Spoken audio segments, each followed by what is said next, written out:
Okay, so welcome to part 3 of Create a Simple Animated Character. This part is called Rigging in After Effects.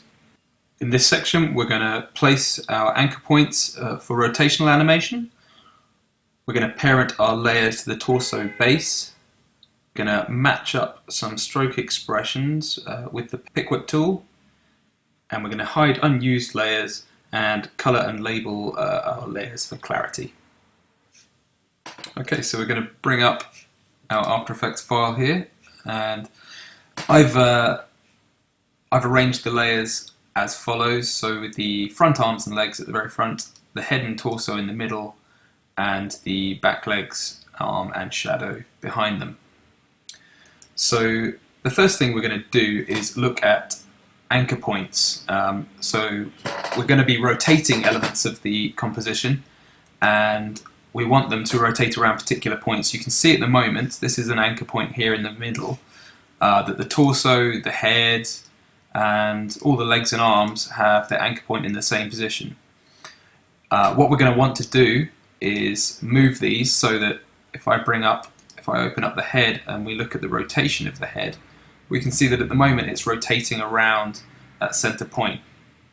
Now that's not going to be any good to us, so what we're going to do is click on the pan behind tool, or hit Y, and we're just going to drag this up towards the back of the neck. And what that means now is that the head is going to rotate around that point, which is going to be a lot better for our animation, make a lot more sense. So we're going to do that for every part here. The torso we're going to have rotating around the hip. The arm at the front, we want that to rotate around the shoulder.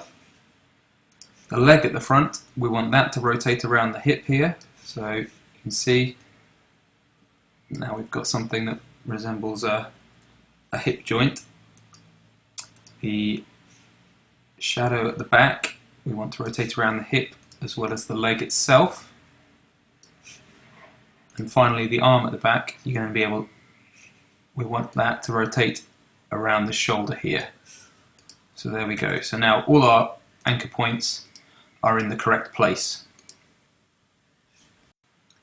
The next thing we're going to do is start parenting layers. So if we select the selection tool here and select the torso, what you'll notice is that when it moves in any way, whether it moves positionally or with a rotation, all the other elements stay where they are. And what we want to do is create a rig for our character whereby all the elements are jointed to all the other elements. So the head here, we want to connect that to the torso so that when the torso moves, the head moves. And the way we do that is with these switches here, the parent switches. So if it's not on your column, if it's not in the default settings, what you want to do is right-click above the switch where the switches would be, go down and just click on parent, and that'll bring up these switches. Now what we want to do is parent the head to the torso. And now you can see if we move the torso, the head goes with it. And we just want to do the same for almost all of these. The arm here, we're going to parent to the torso, front leg, torso, the back leg, and the back arm. Now the only thing we don't want to parent to the torso is this shadow layer that we've created. So I'm just going to solo these here, and we want to attach the shadow to the leg on which it's being cast, so that you can see that when we move the leg here, now the shadow is attached to it. And what you should have, if you've done that all correctly, if you select the torso and move the torso around, everything should follow it.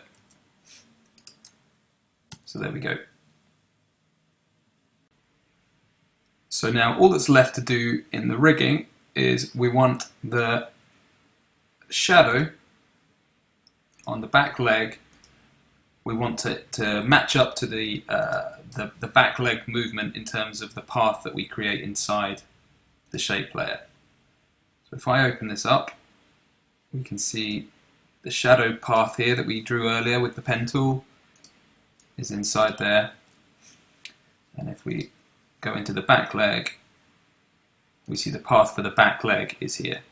Now what we want to do, what we want to happen is when we move the back leg like so, we want the path, we want the shadow to follow it.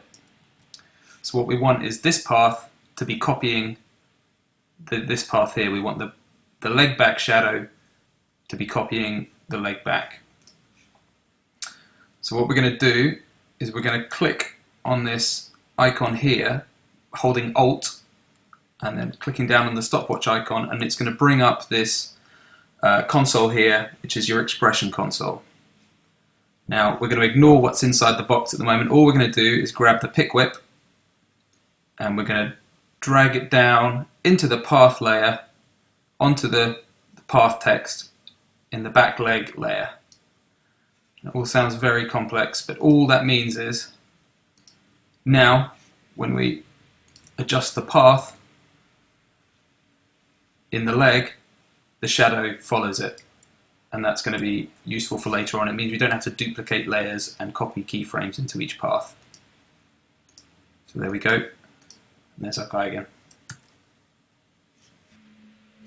Now in pick whipping the shadow to the leg, what that means is we no longer have to worry about what the shadow's doing. It's going to follow the animation in our legs. So what we can do is effectively get rid of it from the timeline, just ignore it. The way we're going to do that, we're going to click this little icon here, which is our shy layer icon, and then when we hide our shy layers, that disappears, and all that means is that we can ignore it and it's not getting in the way of our other layers which we're going to be animating. So if you want to see that layer again, if you want to adjust it, you can bring it back just by turning off the shy layer icon. And the very last thing we're going to do, we're going to colour these layers just so that we know at a glance which are arms, which are legs. So the head and torso, that's straightforward. I'm going to make them pink. The two arms, I'm going to colour yellow, and I'm going to leave the legs blue. And that just gives us we don't have to look back here every time to check which layer is which. We just know which is the front legs, the back legs, the head and the torso.